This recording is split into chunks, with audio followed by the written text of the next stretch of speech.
Salah satu varian pindang khas Palembang adalah pindang tulang, seperti yang dijual di kedai Umu Sarah. Untuk membuat pindang ini dibutuhkan beberapa tahapan dan bahan, yaitu tulang iga sapi direbus, masukkan garam, dan sembari menunggu lunak dapat membuat bumbu pindang, cabai merah, bawang putih, jahe, dan kunyit dihaluskan.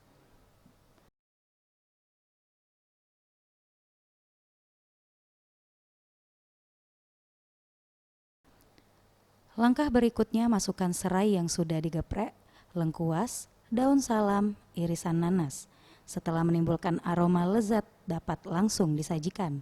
Satu porsi dibanderol dengan harga Rp30.000. Kalau kita jualnya 30.000 itu udah include nasi, sambal, sama lalapan. Kita sejauh ini masih sistem PO ya. Manisnya ada, pedesnya ada. Enggak, 30.000 per porsi. Tim Liputan Sriwijaya TV.